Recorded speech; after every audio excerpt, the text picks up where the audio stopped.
Hi friends, പുതിയൊരു വീഡിയോയിലേക്ക് എല്ലാവർക്കും സ്വാഗതം. അപ്പോൾ ഇന്ന് നമ്മൾ ഉണ്ടാക്കുന്നത് വെള്ളരിക്ക പച്ചടിയാണ്.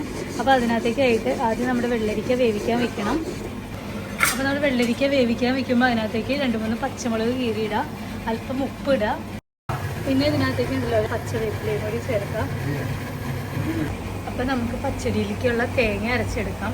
കുറച്ച് നല്ല ജീരകം ചേർത്ത് കൊടുക്കാം. ഇനി നമുക്ക് ഇതിനകത്തേക്ക് ആഡ് ചെയ്ത് കൊടുക്കേണ്ടത് കുറച്ച് കടുകാണ് കേട്ടോ. കടുക് കൂടി ഇട്ടതിന് ശേഷം നമുക്കിത് നന്നായി മിക്സ് ചെയ്ത് അല്പം വെള്ളം കൂടി ഒഴിച്ച് മിക്സിയിൽ അരച്ചെടുക്കാം ഇത്. അപ്പോൾ നമ്മുടെ തേങ്ങ നന്നായിട്ട് അരഞ്ഞിട്ടുണ്ട്. ഇനി നമുക്ക് ഇതിനകത്തേക്ക് തൈര് ചേർത്ത് കൊടുക്കാം. കുറച്ച് തൈര് ചേർത്ത് കൊടുക്കാം.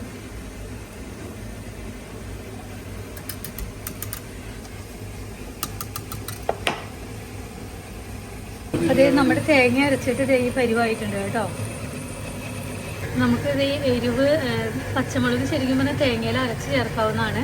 പക്ഷേ പിള്ളേരൊക്കെ ഉണ്ടെങ്കിൽ എരിവ് എന്തുമാത്രം വരുന്ന അറിയില്ലല്ലോ. അപ്പോൾ നമുക്ക് ഇതിനകത്തിട്ട് അതിന് പകരമായിട്ട് വേവിക്കാവുന്നതാണ്. പിന്നെ ഇതേ ഈ തൈരില്ലേ പക്കീസ, ഇത് നമുക്ക് പാക്ക് സ്റ്റോറിൽ അങ്ങനത്തെ സ്റ്റോറുകളിലൊക്കെയാണ് കിട്ടുന്നത്. ഇത് നല്ല പുളിയുള്ള തൈരാണ്. നമ്മളിങ്ങനെ കാളൻ പിന്നെ പച്ചടി കിച്ചടി അങ്ങനെയൊക്കെ വെക്കാനായിട്ട് ഈ പുളിയുള്ള തൈര് നല്ലതായിരിക്കും.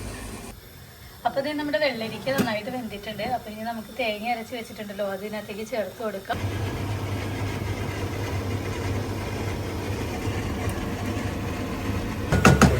അപ്പോൾ തേങ്ങ ഇതിനകത്തേക്ക് ഒഴിച്ചിട്ടുണ്ട്. അപ്പോൾ ഇത് കുറച്ചൊന്ന് തിളച്ച് പറ്റി കഴിഞ്ഞ് കഴിയുമ്പോൾ നമുക്ക് ഇതിനകത്തേക്ക് തൈര് ചേർത്ത് കൊടുക്കാം. നമ്മുടെ തേങ്ങ അരച്ചിട്ട് നന്നായിട്ട് തിളച്ചിട്ടുണ്ട്. കുറച്ച് ചാറ് പറ്റിയിട്ടുണ്ട്, അതിൽ കുറച്ച് വെള്ളമൊക്കെ പറ്റിയിട്ടുണ്ട്. തൈര് ചേർക്കാം.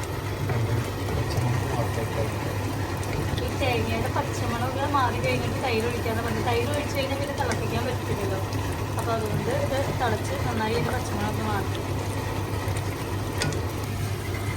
സമയത്ത് നമ്മൾ ഉപ്പ് നോക്കണം കേട്ടോ. ഉപ്പ് കുറവാണെങ്കിൽ ഉപ്പ് ചേർത്ത് കൊടുക്കണേ.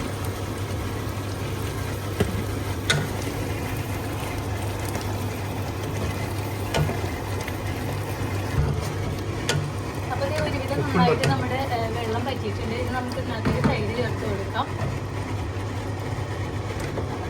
നല്ല പുളിയുള്ള തൈരായിട്ട് ഇതിനകത്ത് ചേർത്ത് കൊടുക്കണം. എന്നാലാണ് കറിക്ക് ടേസ്റ്റ് ഉണ്ടാവുള്ളൂ.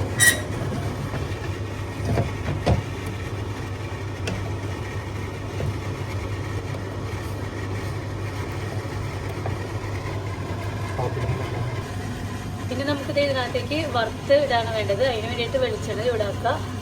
വെളിച്ചെണ്ണ ചൂടായിട്ടുണ്ട്. ഇതിനകത്ത് കടുക് ഇട്ട് കൊടുക്കുക. കടുക് പൊട്ടിയിട്ടുണ്ടെങ്കിൽ അതിനകത്തേക്ക് മുളക് ഇട്ട് കൊടുക്കുക.